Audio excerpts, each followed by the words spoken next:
7:22, broken and rotten.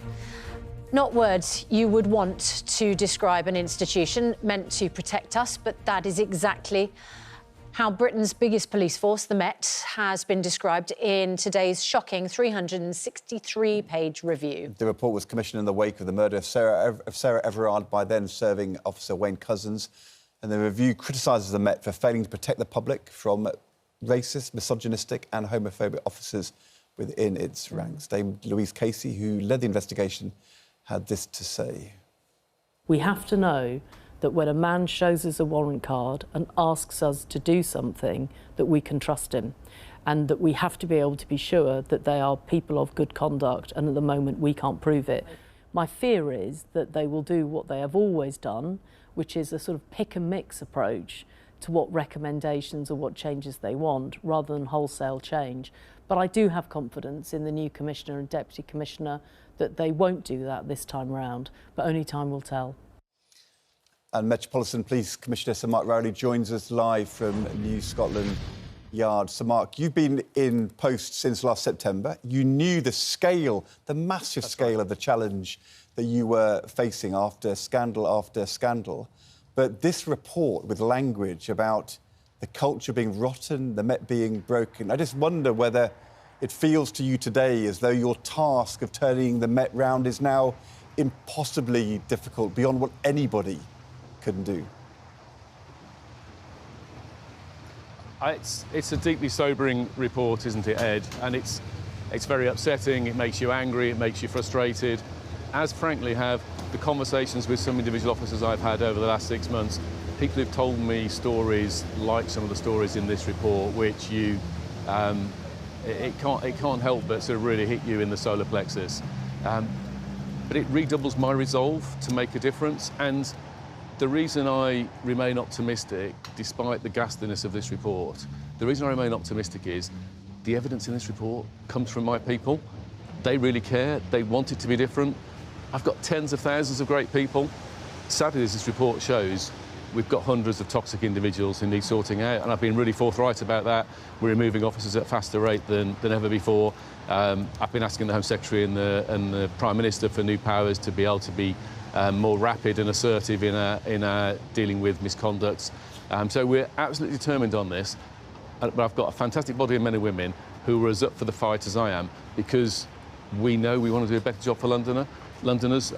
Trust and confidence has degraded over the last few years. Policing by consent is not broken, but it's damaged, and we need to rebuild it and repair that, and we're absolutely certain we will do. One of the most striking things that viewers will have seen this morning is Dame Louise Casey making the point that if a police officer shows you their warrant, their card, their ID, and says, I'm a police officer and I need you to do this, that anybody needs to have 100% faith in the fact that that's going to be something they should do. And of course, this report was commissioned in the wake of the rape and murder of Sarah Everard by a serving police officer who showed his card and said, you need to do this. That is devastating, not just for the public, but for your officers as well. The idea that they might show their ID and someone would see it, whether that's a law-abiding member of the public who needs to act in a certain way, or someone who's up to no good and just went, I'm not going to trust you because you're a Met police officer. How do you deal with that?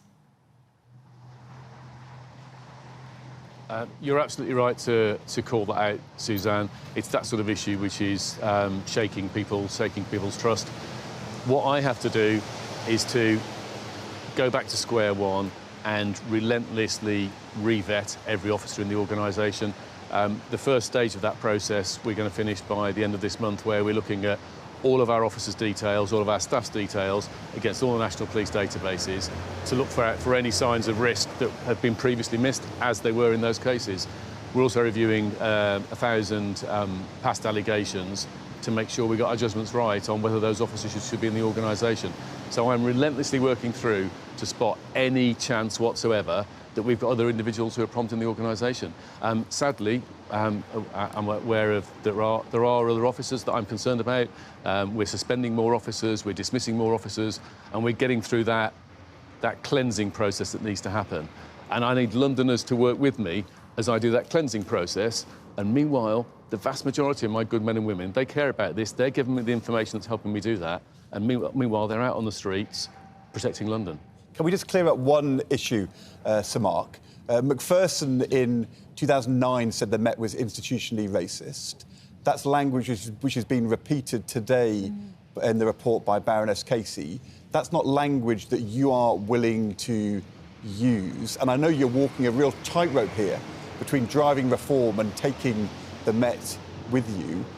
Can you just explain, is you not agreeing with the language, does that mean that you are in any way resiling from any of the findings or conclusions or recommendations in the Casey report?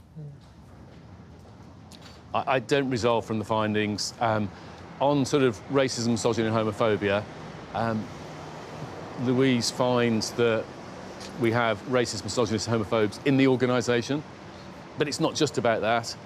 We have systemic failings that create bias, we have management failings, we have cultural failings.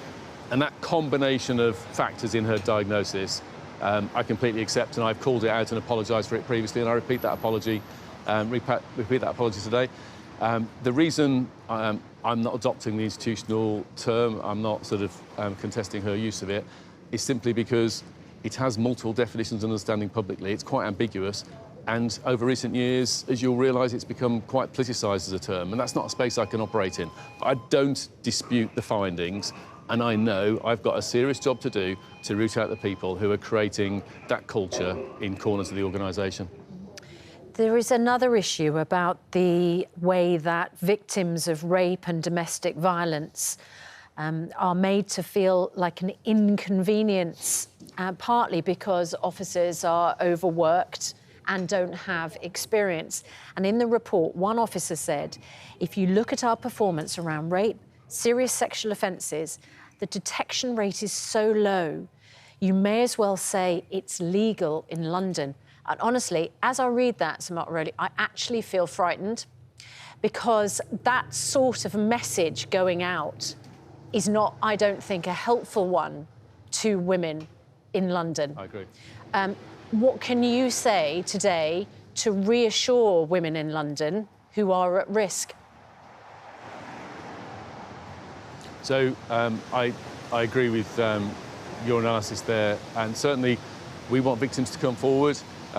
This year we've detected and solved, I think, about 200 more rapes than we did last year. Victims are coming forward and we are doing a better job. Some of the analysis is right. We've struggled to keep pace in our specialist areas that investigate rape and those areas. Because victims have got more confidence over the last decade, we have 4 times the amount of rapes reported today that we did a decade ago. That's both good news because it's so underreported, it's great more people are coming forward, but that's created stretch in those departments that the resourcing and the decisions that have been made in recent years haven't kept pace with. I'm trying to organise my resources as best effect to do that, but women can come forward and can trust my people to do a good job with their cases. And we're working hard with CPS to try and improve rather the speed and the support of the criminal justice system, because the challenges there at the moment are quite difficult as well, with cases taking too many years to get to court. And very briefly, Sir Mark, because I know you have other interviews to do, you can't deliver the change you need to do in the culture without bringing it into the police force in the coming years. Quickly, more younger new recruits, more recruits from diverse ethnic backgrounds, more women. What can you say to people reading this report and thinking about whether the Metropolitan Police is really a place they would want to go and work? We need this to be a galvanising moment for policing in London, not just for those of us in the organisation. This isn't my police force. This isn't me and my colleagues' police force. This is our police force in London. That's the idea of policing by consent. And I use the words of a sergeant of ours who does some very interesting stuff on Twitter, and she had some reflections about her sadness in her role and her conversation with her family. And what they said was, well, if not you, then who?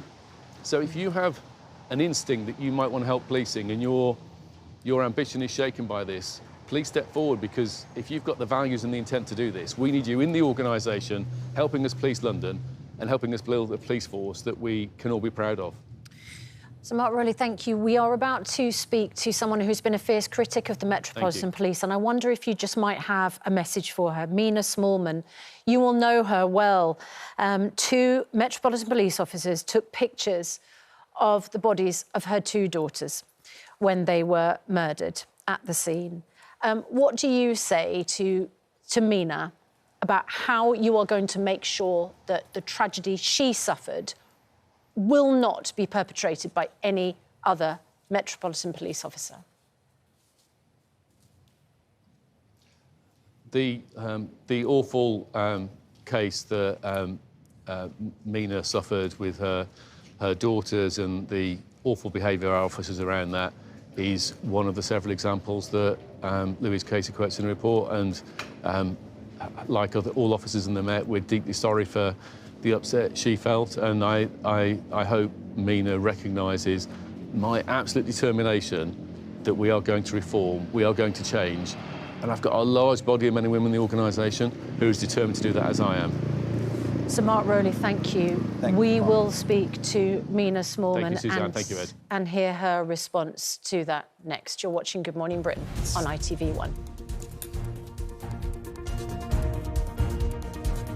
The Metropolitan Police Commissioner, Sir Mark Rowley, has just told this programme they are relentlessly working through to re-vet officers whilst reviewing thousands of past allegations, following a shocking report into the Metropolitan Police today. Now, you will have seen Mina Smallman when we were talking to Sir Mark Rowley. She has been one of the Met's most vocal critics because 2 Metropolitan Police officers took and then shared photographs of her murdered daughters, Nicole Smallman and Bieber Henry, at the crime scene. Mina, you have been such an articulate spokesperson for people who feel damaged by the Metropolitan Police. What did you make of what Sir Mark Rowley said there in response to the report and his message to you? Well, I'm grateful. I'm grateful that he's decided that he'd take this job on. It's a poison chalice of a job. And I've spoken to him on numerous occasions. And, you know, what can you say? It is so huge. Yeah. He's taking it on the chin. He's saying, you know, we're going to go back and look at these cases that have been covered up. You know, I say good luck, you know, and I support him until he proves that he's not doing what he's paid to do. Do you think he can do it? Well, who will? You know, if he doesn't do it, no one else is going to be able to do it. Is it just words, or do you think he really, really wants to change things? I think he's genuine.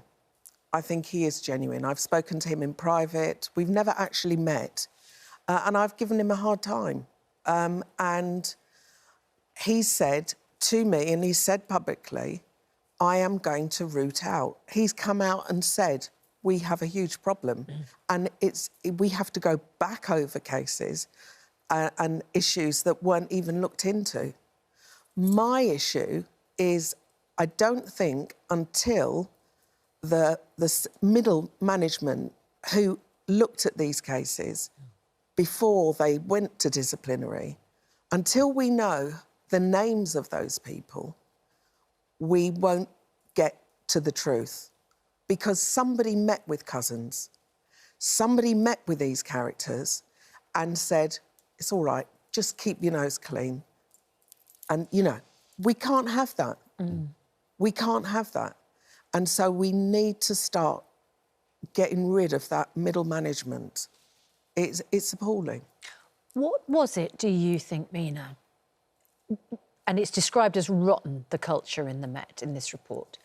What was it that led 2 police officers to do something as heinous as take photographs of 2 young women, your daughters, your beautiful, wonderful daughters, who had been murdered, take photographs of their bodies and share them with comments amongst other officers? What specifically should change within the Met to make that instantly disgusting, horrific, repellent, and somebody goes, I've just received this. These guys need to go. You know, that where we are now didn't happen overnight.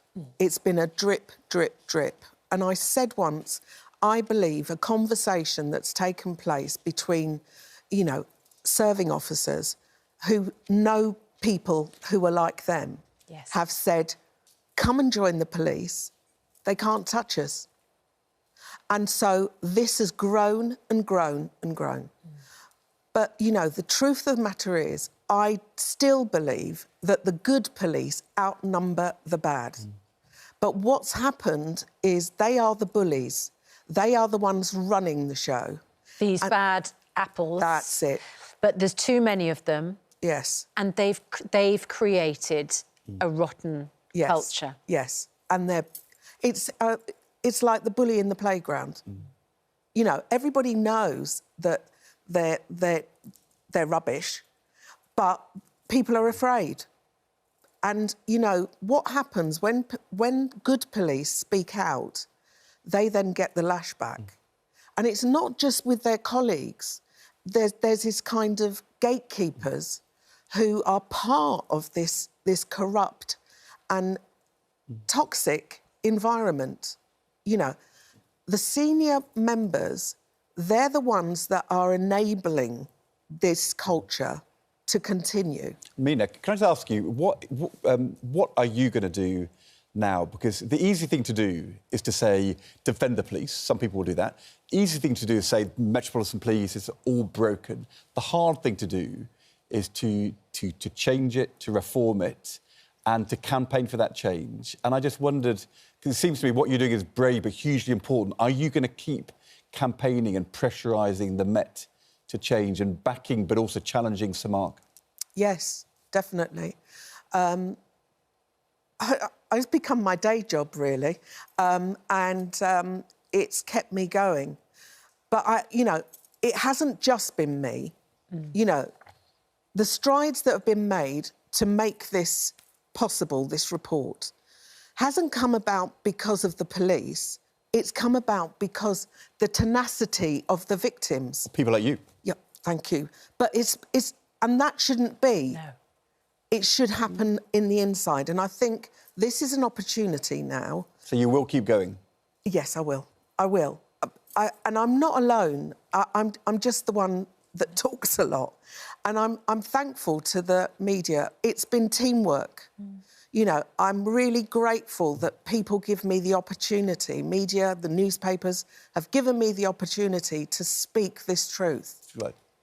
Mina, very important. We're grateful for your company. I'm sorry you're even in this position, obviously. Our heart goes out to you every day. Thank you. I know, and this is going to be a big emotional day for you, I know. Yeah. And if Sir Mark Rowley is a good guy, he will value what you do because you make it possible for him to change the Met. Thank you. Thank you so much, Mina.